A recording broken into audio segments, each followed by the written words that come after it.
बता दूं आपको कि सच्चाई तो सच्चाई है। आज एक बात बता दीजिए मुझे कि आम आदमी पार्टी ने कितने वोट लिए, क्या क्या स्थिति रही है। तो बी पार्टी कौन से रही, कांग्रेस और आम आदमी के पूरे वोट जोड़ दो फिर भी वो नहीं आ रही सत्ता में। बी टीम कौन है?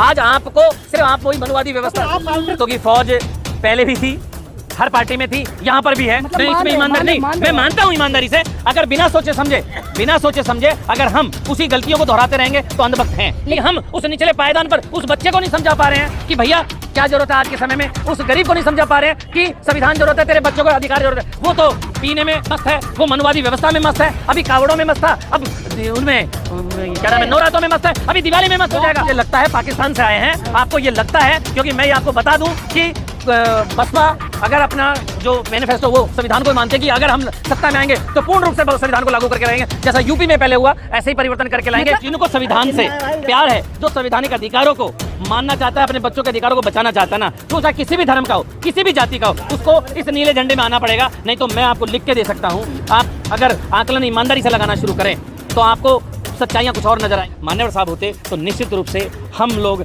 यहाँ ना खड़े होकर कहीं और खड़े होते, और शायद आप भी कहीं की विधायक होती, और ये भाई साहब भी जो पत्रकार थे अभी हैं, तो वो भी कहीं ना कहीं और होते, तो निश्चित रूप से बदलाव होता। लेकिन हम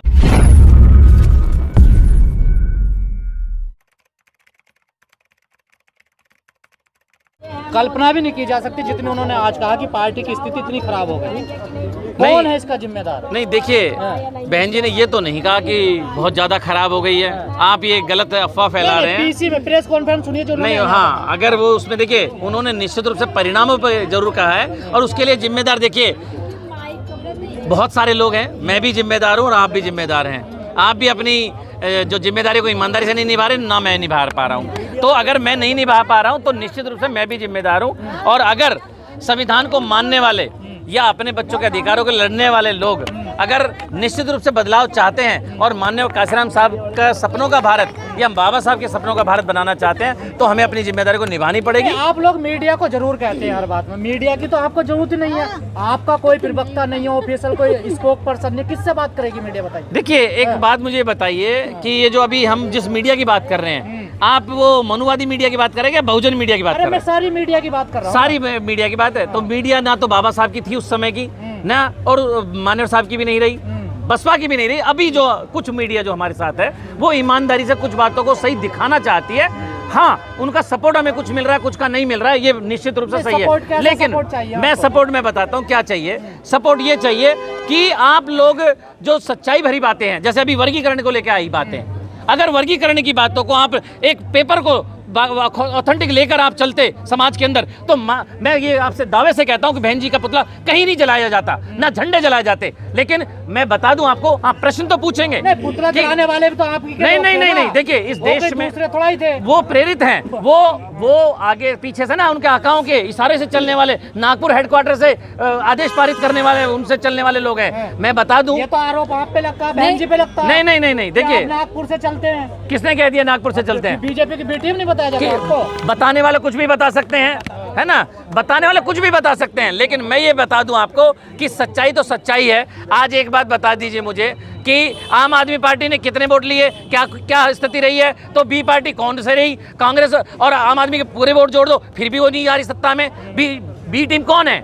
आज आपको सिर्फ आप वही मनुवादी व्यवस्था, आप काउंटर क्यों नहीं करते? देखिए आपको बी टीम कहा जाता है। देखिए हम अपने काम में लगे हैं। हम काउंटर करने के चक्कर ये है कि मान्यवर साहब से एक बार ऐसे ही पूछा गया था कि मान्यवर साहब क्या करें, तो मान्यवर साहब ने कहा था हर चौराहे पे कुत्ते मिलेंगे भौंकने वाले, आप उन पर पत्थर फेंकने के बजाय अपने काम में लगे रहिए। और निश्चित रूप से बता दूं मैं आपको मेरे भाई कि ये बदलाव हो रहा है और युवा टीम में जुड़ रहे हैं और आएगा निश्चित रूप से बदलाव। यही ओवर कॉन्फिडेंस ले डूबा क्या आप लोगों को? ये आप कह सकते हैं और कॉन्फिडेंस की बात कर सकते हैं। सर 2007 के बाद कौन सा चुनाव जीते आप जरा बताना। नहीं, आप ये बताइए कि हमारी वोटिंग परसेंटेज कम हुई है, लेकिन सुनिए, वोटिंग परसेंट में जमीन में चले गए आप लोग। मैं चले गए ना, उसका कारण कुछ तो होगा।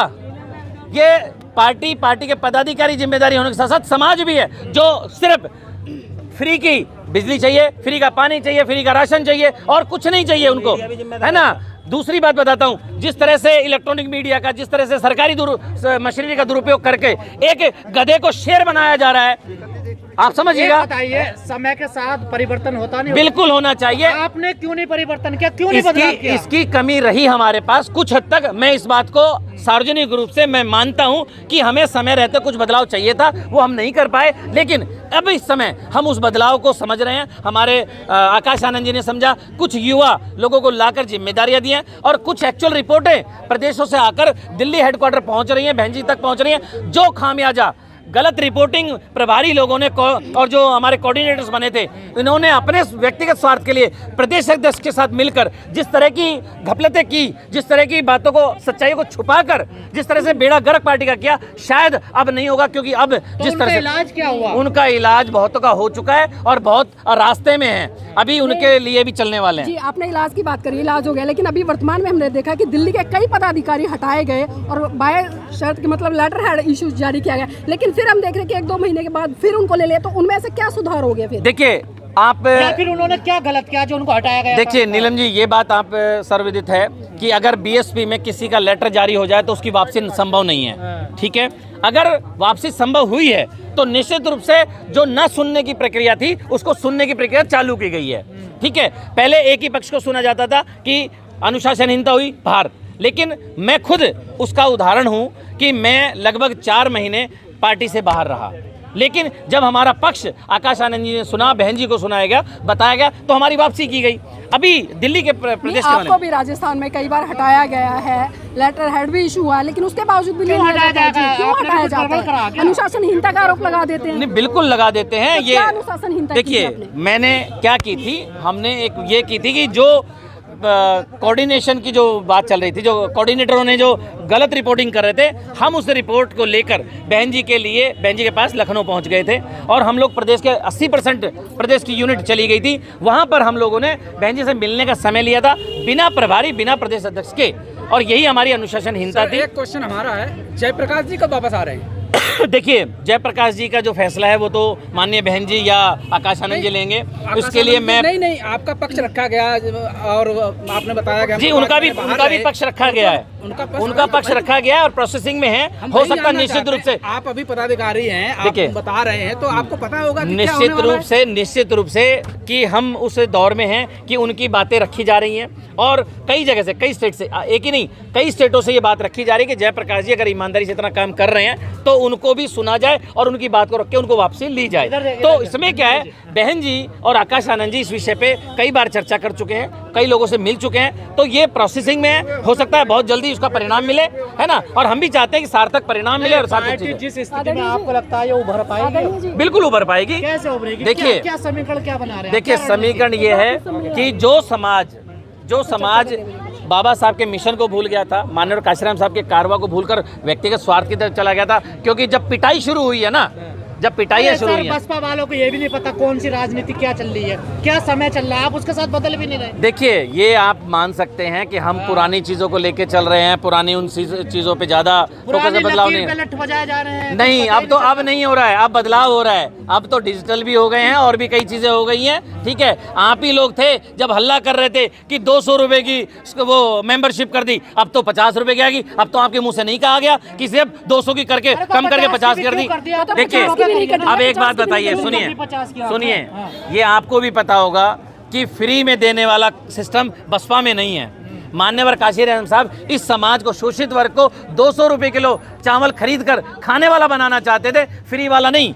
आज उसकी जरूरत है। अगर जो मैं 50 रुपए की अगर सालाना वो अपनी मेंबरशिप देता हूँ, तो समाज बना कहाँ? आज भी वो समाज 5 किलो राशन पे भाजपा को वोट डाला था, केजरीवाल को वोट डाल देता है। यही समाज की वो है कि वो समाज अपनी वोट की कीमत को नहीं समझ पा रहा है, अपनी वैल्यू नहीं समझ पा रहा है और आने वाले बच्चों की भविष्य को नहीं समझ पा रहा है। समझा कौन रहा है सर? देखिए, समझाने वाले हैं आप जैसे बहुत सारे लोग। मैं इस चैनल के माध्यम से कहूँगा, नहीं, आप नहीं, आप में मैं भी, आप में हम भी शामिल होते हैं। मलाई का टाइम आएगा तो मलाई आप खाओगे। देखिए, ऐसा है, आपके और हमारे लोगों में एक ही बात है, आप भी और हम भी। कैंडिडेट से मुर्गा आप खाते हो, लड़ाई हम लड़े सर को। अच्छा, एक मुझे बता दीजिए, पिछले 1.5 साल के अंदर एक भी कैंडिडेट लाके बता दीजिए जिसने मुर्गा खिलाया हो। और ये काय की लड़ाई हो? मैं कह रहा हूँ ना, आपको तो अफवाह चाहिए बेकार की। आप मुझे बताइए, पत्रकार को मुर्गा नहीं मिला। बस असल में मैं बताता हूँ कि ये वहाँ भी धक्के खा के आ गए हैं, यहाँ भी धक्के खा रहे हैं। अब परेशान है कि कहाँ मैं अपनी फ्रस्ट्रेशन निकालूं। भक्तों की फौज खड़ी होगी बसपा में भी। नहीं, देखिए, अंध भक्तों की फौज पहले भी थी, हर पार्टी में थी, यहाँ पर भी है। मतलब मैं इसमें ईमानदार नहीं, मैं मानता हूँ ईमानदारी से। अगर बिना सोचे समझे अगर हम उसी गलतियों को दोहराते रहेंगे तो अंधभक्त हैं। लेकिन ये अंधभक्ति विनाश का कारण नहीं है क्या? बिल्कुल है, और हमारा पीछे जाने में बहुत बड़ा कारण ये भी रहा है कि हम लोग ने बदलाव नहीं किया। लेकिन नहीं बदलाव, अरे सर आप देखिए, या तो प्रश्न का जवाब पूरा सुन लें, फिर आप अपने प्रश्न को करें। अगर किसी चीज को, प्रश्न को पूरा सुनने के बाद उत्तर सुने, फिर पूछिए आप आराम से, आपको संतुष्ट करके भेजा जाएगा। और भाई कहाँ मानते हैं हमसे कोई कमी हो? किसने कह दिया? कौन मानता? किसने कह दिया? हमारी कमी है ना कि हम आपकी ये बातों को सुन रहे हैं। हमारी कमी है ना कि हम लोगों तक नहीं समझ पा रहे हैं, हम लोगों को फ्री में नहीं दे पा रहे हैं। हम मानते हमारी कमी को कि हम उस निचले पायदान पर उस बच्चे को नहीं समझा पा रहे हैं कि भैया क्या जरूरत है आज के समय में, उस गरीब को नहीं समझा पा रहे हैं कि संविधान जरूरत है, तेरे बच्चों को अधिकार जरूरत है। वो तो पीने में मस्त है, वो मनुवादी व्यवस्था में मस्त है, अभी कावड़ों में मस्त था, अब उनमें क्या नाम है, नवरात्रों में मस्त है, अभी दिवाली में मस्त हो जाएगा। एक बात सुनिए, लोकसभा चुनाव में आपने क्यों नहीं कहा कि हम संविधान को बचाएंगे? क्या कांग्रेस ने क्यों कहा? समाजवादी पार्टी ने क्यों कहा? एक बात मेरे भाई, आप मुझे लगता है पाकिस्तान से आए हैं, आपको ये लगता है, क्योंकि मैं ये आपको बता दूं कि बसपा अगर अपना जो मैनिफेस्टो वो संविधान को मानते हैं कि अगर हम सत्ता में आएंगे तो पूर्ण रूप से संविधान को लागू करके रहेंगे, जैसा यूपी में पहले हुआ ऐसे ही परिवर्तन करके लाएंगे। मतलब आप भी भाजपा के नेताओं की तरह स्टेटमेंट देने लगे, अगर कोई सवाल पूछ रहे तो पाकिस्तान नहीं, मैंने ये नहीं कहा, मैंने ये कहा उनको ये पता नहीं है कि उनको ये नहीं पता कि मान्यवर जी, दिल्ली में 270 सीटें निगम पार्षद की, 70 सीटें विधानसभा की। हम देखते हैं जब चुनाव आता है तो नारे लगते हैं कि हम बहन जी को प्रधानमंत्री बनाएं, लेकिन विडम्बना के एक निगम पार्षद की सीट नहीं निकाल पाते आप। देखिए, आपका दुख और हमारा भी दुख हम मान सकते हैं, और हम जिन चीज़ों को तैयारियों में कर रहे हैं, हमें बदलाव चाहिए। और मैं ये बोलूँगा कि जिनको संविधान से प्यार है, जो संवैधानिक अधिकारों को मानना चाहता है, अपने बच्चों के अधिकारों को बचाना चाहता है ना, तो चाहे किसी भी धर्म का हो, किसी भी जाति का हो, उसको इस नीले झंडे में आना पड़ेगा। नहीं तो मैं आपको लिख के दे सकता हूँ, आप अगर आकलन ईमानदारी से लगाना शुरू करें तो आपको सच्चाइयाँ कुछ और नजर आएंगी, जैसे आपके चैनल के माध्यम से। अभी तो लेकिन सर ये 9 अक्टूबर को लखनऊ में होती थी, बड़ी रैली होती थी जिसमें 2-3 लाख लोग आते थे। आज छोटे से आंगन में आके सिमट गए आप लोग। ये छोटा सा आंगन नहीं है, आपको छोटा सा आंगन लगता है। आप सेंटर में बैठे हैं और केंद्रीय ऑफिस है ये, केंद्रीय। तो कह रहे हैं कि अभी परिवर्तन का समय। देखिए, मैं क्या कह रहा हूँ, लेकिन हम क्या कह रहे हैं, आप वहाँ सर ना गिने। पिछली बार जो अक्टूबर में हुआ था मैं भी वहीं था, लेकिन आज जब सेंट्रल गवर्नमेंट, क्योंकि विधानसभा जो दिल्ली है उसके चुनाव नजदीक हैं, बहन जी को यहाँ पर उनकी पूरे स्टेट की जो मीटिंग है वो लेनी थी। दूसरी चीज़ है, यहाँ के जो लोग हैं जो उसी जोश से आए हैं जिस जोश से पहले आते थे।